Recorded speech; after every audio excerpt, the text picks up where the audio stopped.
Bienvenidos a En Contexto, donde hablamos de las noticias más importantes en el mundo del emprendimiento, tecnología y capital de riesgo en América Latina. Como siempre, yo soy César Miramontes y es un gusto estar con ustedes, nuestros queridísimos escuchas de este año 2020. El día de hoy me encuentro acompañado por Alex González Ormerod. Alex, ¿cómo estás? Muy bien, César. Feliz año. Qué gusto estar aquí de vuelta. Igualmente, feliz año. Es un gusto tenerte de regreso, es un gusto poder seguir creando más contenido para nuestros queridos escuchas y traemos un episodio bastante interesante el día de hoy, ¿no? Se va a poner bueno.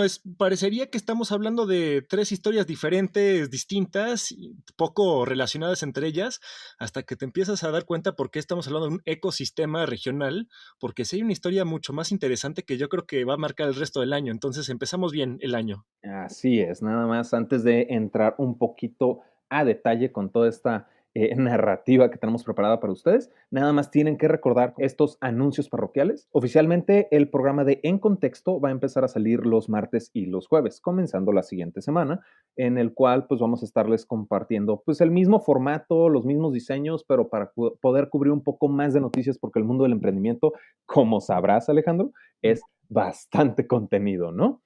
Tiende a serlo, sí, pero qué bueno para nosotros. Así es, para todo el mundo del emprendimiento, realmente. Adicionalmente, recuerden que también ya lanzamos nuestro canal de YouTube con el mismo contenido que está en Spotify, en Anchor, en Apple Podcasts, en Google Podcasts, en todas las plataformas de audio. Adicionalmente, ya lo creamos en YouTube para que puedan disfrutar del contenido también en otro formato diferente. Y con eso concluimos los anuncios parroquiales. Ahora sí podemos entrar un poquito más en materia, que estamos todos ansiosos de 2020 de platicar qué está sucediendo en el mundo del emprendimiento, ¿no, Alex? Sí, pues vamos a ver.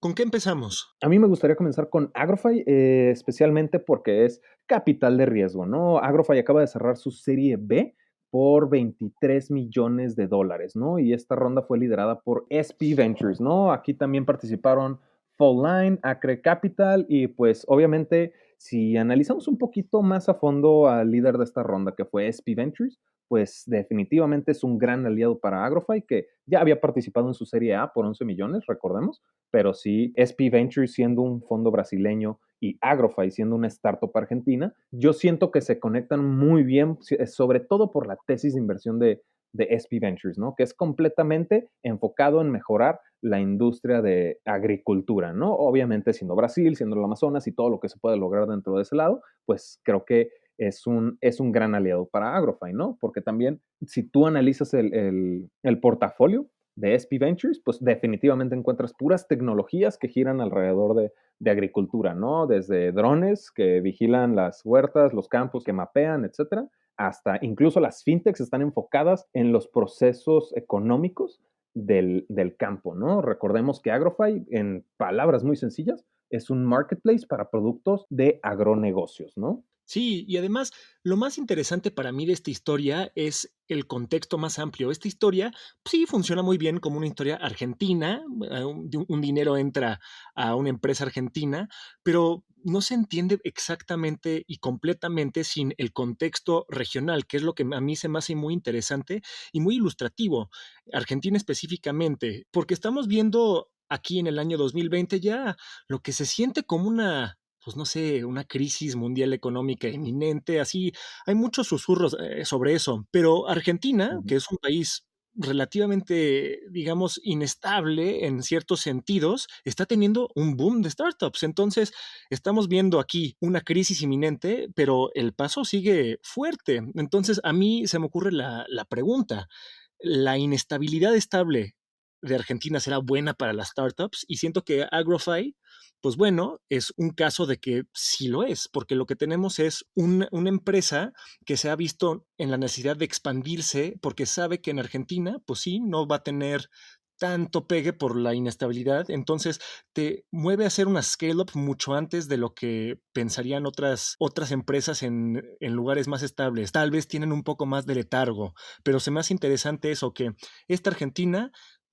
consigue 23 millones de dólares de Brasil. No, y qué bueno que tocas ese tema, porque a mí me llama mucho la atención este dinero, o por lo menos lo que se ha mencionado de utilizar este capital, que adicionalmente a continuar operaciones, etcétera, etcétera, pues a mí me llama la atención que lo que buscan o la mayor prioridad que le dan es el agregar a un procesador de pagos, ¿no? Siendo ya un marketplace con una atracción de haber nacido desde 2015, pues realmente el agregar el procesador de pagos, ¿no sientes tú, Alex, que van un poquito lentos o estoy exagerando yo y me estoy poniendo muy exquisito? Depende de cómo. Yo creo que nosotros, siendo los típicos urbanos, no entendemos exactamente la dinámica del campo. Yo creo que es uno de nuestros varios prejuicios como gente que vive en ciudades, tú en Guadalajara, yo en la Ciudad de México. Son lugares donde no entendemos exactamente el ecosistema agro, de, el ecosistema de agronegocios, y el agrotech seguramente tiene muchos detalles que tiene que resolver, que para nosotros no son obvios en nuestro mundo hiperdenso, hipertecnológico. No estoy para nada diciendo que son menos tecnológicos las personas que viven en zonas rurales, sino que tienen otros desafíos con los cuales lidiar. Claro, claro, definitivamente, es muy cierto, me faltó empatía ahí en la cuestión de las agendas y cómo están estructuradas dentro de un mundo de los agronegocios, ¿no? Definitivamente, sí no soy realmente nadie para decirle a Agrofy cómo, cómo operar o cuándo implementar su procesador de pagos, pero sí fue algo ahí que medio me llamó la atención, porque tú te metes y pues encuentras definitivamente inmensidad de productos disponibles, ¿no? Pero también, pues es el contactar al vendedor y ya tú te pones de acuerdo, ¿no? Dentro de la misma plataforma.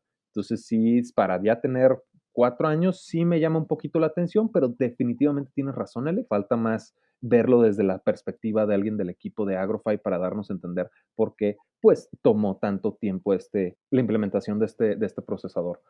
Claro, digo, también estos ecosistemas locales y regionales también tienen detalles importantes que nosotros no podemos ver a la distancia o sin ser expertos en la zona. Por eso también, otra vez, Argentina a mí se me sigue haciendo una economía y un ecosistema de startups muy interesante, porque pues sí, estamos hablando de su inestabilidad estable, pues será que está retrasada en ciertas cosas, estarán entrando Ujú. dinero por su estrategia de expansión, pero también vemos que la inestabilidad también es inestabilidad a final de cuentas, y aunque unas startups les esté gustando ese ecosistema, a otros no tanto. Me gustaría tal vez mencionar la siguiente historia que estábamos pensando en platicar, la de la alianza estratégica entre PayPal y Mercado Libre, en donde vimos que van a salir a los dos mercados grandes de la región, México y Brasil. Ahí se van a aliar, vas a poder pagar con PayPal tus compras en Mercado Libre, y en algunas opciones de PayPal también vas a poder usar Mercado Pago, pero solamente en Brasil y en México. Aquí el elefante que dejaron afuera del cuarto es Argentina, porque Mercado Libre es argentino. Entonces, ahí dijeron que era una cuestión medio burocrática, ¿no? Que no había oficinas de PayPal en Argentina, pero también uno empieza a dudar si en realidad tiene que ver con, pues, la estabilidad o simplemente con el tamaño de estas otras economías regionales. De hecho, tienes mucha razón en ese sentido porque, o sea, justo lo acabamos de hablar, ¿no? Agrofy se está apalancando de levantar capital de un fondo brasileño, ¿no? Que, ok, está bien, está enfocado justo en el mercado en el que se desarrolla Agrofy, pero también Mercado Libre se alía con PayPal y esta alianza es en función de Brasil y de México. Como lo mencionas bien, están dejando atrás a Argentina, que de cierta manera, como lo platicas, sí puede tener un poquito de sentido la inestabilidad económica en Argentina. Sin embargo, como también le acabas de dar en el punto, ¿no? En los márgenes poblacionales, ¿no? Siendo México y Brasil de los más importantes para los emprendedores, ¿no? Que creo yo aquí en esta alianza, el que más le va a salir ganando va a ser Mercado Libre, ¿no? Y sí, y siento que aquí es donde hay un choque de narrativas que se usan en el mundo de las startups y la tecnología, con la realidad de ser una scale-up como Mercado Libre ya bastante establecida, un gran jugador en la región. Tienen 48 millones de suscriptores en Mercado Pago solamente. Entonces ya son grandecitos. Entonces a mí se me hizo chistoso como el mensaje del el CEO de Mercado Libre acabó con un hashtag inclusión financiera. Y toda esta narrativa de inclusión siempre es más interesante cuando parte importante del anuncio fue la exclusión de Argentina. Que bueno, a final de cuentas ya platicamos por qué es eso, las razones estratégicas. Entonces a mí me interesa siempre ese choque entre la narrativa que se usa, inclusión, democratización, startups, tecnología, va a ser una utopía en el futuro, pero también las decisiones duras que se tienen que tomar día a día como el fundador de una startup. Creo que, de hecho, a mí no se me había levantado el foco en esa parte, ¿eh?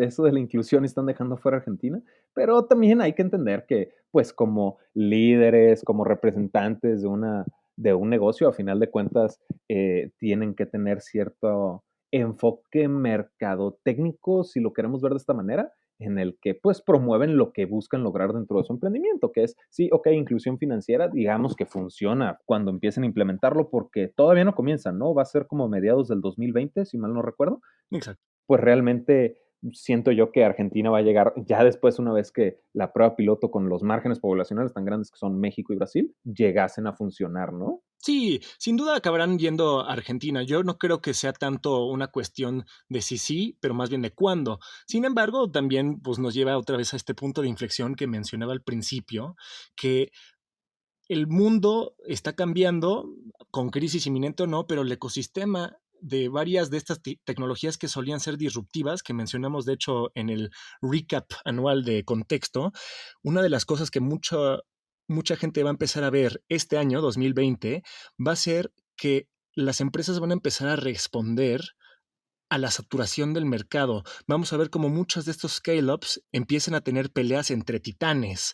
Vamos a Mm. ver cómo 99 en Brasil contra Uber se van a echar unos fuertes puñetazos, pero también, y esto nos lleva tal vez a nuestra última historia del día, vamos a ver cómo los viejos sectores económicos se van a pelear contra los nuevos sectores económicos. Los viejos poderes puede que no tengan el dinamismo, pero tienen estructuras políticas hasta más fuertes que los nuevos. Y eso es lo que vimos tal vez un poquito en Colombia.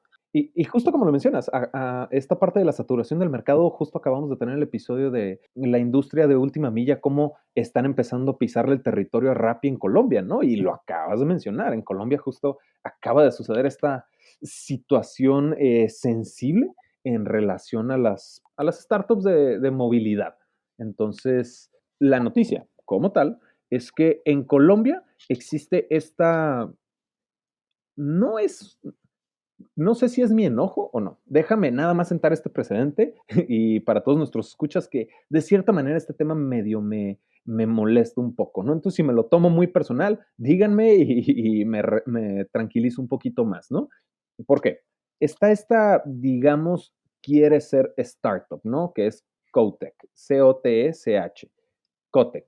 Y ellos lo que hacen o lo que son un Uber de taxis, ¿no? Una plataforma con call center que permite agendar pues los viajes de los taxistas y mencionan que han tenido un gran impacto, un gran crecimiento que ya van a poder remover el call center para integrar tecnologías para poder proporcionar el servicio de transporte, lo cual a mí me suena un poco ridículo porque pues esa evolución que nos están diciendo para implementar el servicio de transporte es meramente proporcionar el servicio de taxis, a final de cuentas, ¿no? Y mencionaron o pegaron esta demanda a Uber Colombia, ¿no? Bajo el argumento de que es un servicio irregular, es competencia desleal, acaparan a los clientes, y el argumento más tonto que a mí se me hace es el que tienen una ventaja competitiva que no les permiten proporcionar a ellos o adquirir más clientes. Entonces, a mí se me hace un poquito ridículo ese argumento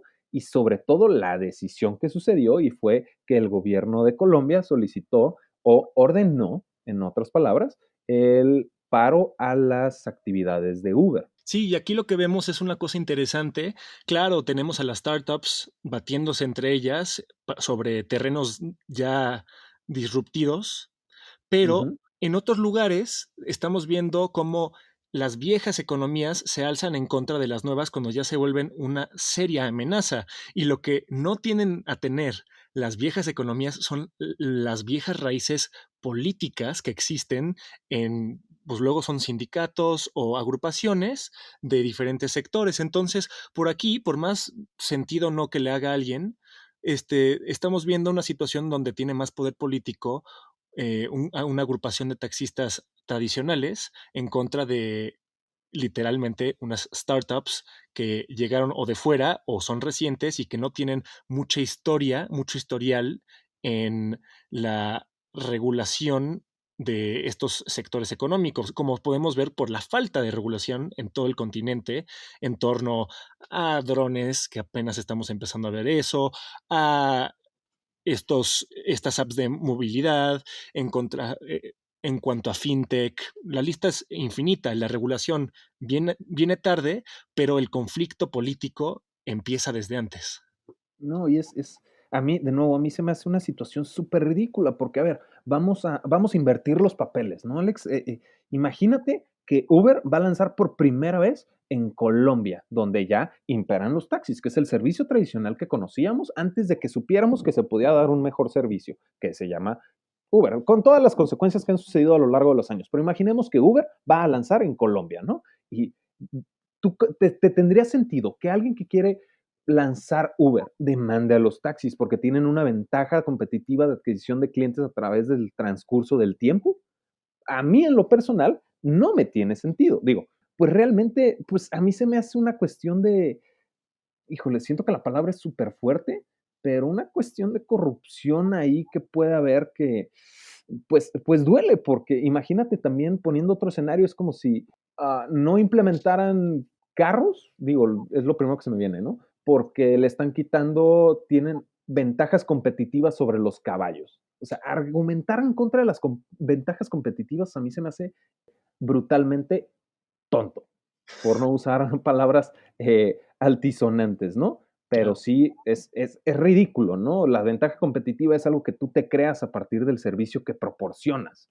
Pues sí te voy a contradecir un poquito porque entiendo tu molestia, no parece tener sentido en el mundo de la competencia capitalista tradicional, digamos, aquí Ujú. en donde las empresas compiten para pues ver cuál es la mejor, cuál brinda el mejor servicio, cuál consigue más clientes y por lo tanto cuál es la que predomina. Sin embargo, no creo que estés considerando la realidad política. Seguramente, y no, o sea, me lo estoy inventando también, pero yo creo que seguramente hubieron campañas en contra de los coches y a favor de los caballos en el siglo XIX en muchas partes del mundo. Y es lo que pasa cuando es disruptivo por una razón importante. No solo está haciendo un rompimiento con el pasado a nivel económico, también cambia nuestras sociedades. Entonces, por eso es muy importante siempre platicar del nivel multifacético de este ecosistema. Es un ecosistema porque tiene muchísimas facetas, lo social, lo político, lo económico. Y sí, eso es lo que toman en cuenta las venture capitals cuando meten sus inversiones a diferentes startups. Es lo que tienen que tomar en cuenta las diferentes startups y los fundadores cuando se asientan en un nuevo país. Y es una cosa que es una realidad política, que sé que es una palabra luego fea también, lo político, pero es una realidad que hay que contemplar. Por supuesto, es raro si lo estás pensando en términos de, pues este es un mejor servicio, sí o no, no importa. Es más bien quién tiene el poder político en ese contexto. Y eso yo creo que lo hace más interesante, más complejo y a veces un poco más frustrante tal vez. Sí, tienes toda la razón ahí, pero cuando mencionas esta cuestión del poder político, igual y te entendí un poquito mal, pero es más una cuestión de monopolio, ¿no? A fin de cuentas. Sí, sin duda, pero pues nosotros vivimos en un país de duopolios y monopolios que no son eficientes en algunos sentidos, pero que existen por razones y realidades políticas. No estoy argumentando si son buenas o malas, si son Ujú. eficientes o ineficientes. Lo que estoy diciendo es, son el reflejo de la realidad de esta región, de toda Latinoamérica. Y yo creo que por eso nos llamamos contexto, porque no hablamos mucho de política, pero siempre lo tomamos en cuenta cuando hacemos nuestros análisis para que nuestros lectores y nuestros escuchas puedan escuchar, digamos, una versión ya analizada que lo tome en cuenta cuando estemos platicando de la expansión de AgroFi a Brasil, sobre la alianza de PayPal y de Mercado Libre afuera de Argentina y, al final, sobre el veto que mete el gobierno en contra de Pickup y Uber. Yo creo que ese es el tipo de cosas que siempre estamos contemplando abajo de la superficie. Ok, esa sí te la compro, ¿no? Definitivamente, todo es resultado de un pasado, unas experiencias y una vivencia en la que se encuentra el fenómeno. Y todavía no hablamos de Pickup, ¿no? Porque Pickup, el argumento de Pickup es de que el servicio es realmente ilegal, pero aquí yo siento que también impacta el precedente sentado por Perú al haber hecho este veto de Pickup, ¿no? Cuando sucedió todo el incidente del grupo de WhatsApp, para nuestros escuchas que no saben de qué estamos hablando, pueden escuchar el episodio número 14 en el que les damos todo el contexto de esa notición, ¿no? Pero a final de cuentas lo que sucedió o lo que se argumentaba dentro del equipo de Pickup es que el gobierno de Perú había violado la neutralidad de la red. Y hablando con el abogado del episodio, justamente nos estaba platicando de que Perú tiene este momento de ser el líder y mandar un mensaje a toda Latinoamérica. Y es el qué va a dictaminar en este tipo de situaciones. Para dar un ejemplo, al momento en el que hacen este veto a Pickup, pues está sentando un precedente que ya estamos viendo dentro del país natal de Pickup, que es Colombia, el también que suceda este veto. Entonces creo que también tiene por ahí que ver el ejemplo que ha llegado a dar bajo esa situación. Pues ahí está, lo acabas de decir tú. Ahí estamos hablando de una realidad política, un precedente político, pues es un poco hablar un poco de lo mismo. ¿Quién tiene poder? ¿Quién tiene influencia? No tiene nada que ver con la realidad económica de estas apps. Seguramente Uber pudo haberse expandido perfectamente con todos los recursos que tiene en Colombia. Seguramente Pickup también ya se estaba expandiendo a Perú, como bien hablamos. Pero estos precedentes regionales sí causan efectos mucho más grandes de la racionalización económica, tienen una racionalización política. Entonces tú también, pues claramente tienes una visión política, digámoslo en el sentido más amplio de la palabra, en Ujú. términos de eso. Si el gobierno de Perú hace esto, sienta un precedente y luego un mes después vemos que Colombia hace algo muy similar. Exactamente, ¿no? Digo, yo considero, o es realmente desde mi perspectiva, desde mi punto de vista y resultado de mis experiencias, ¿no? Como lo platicamos.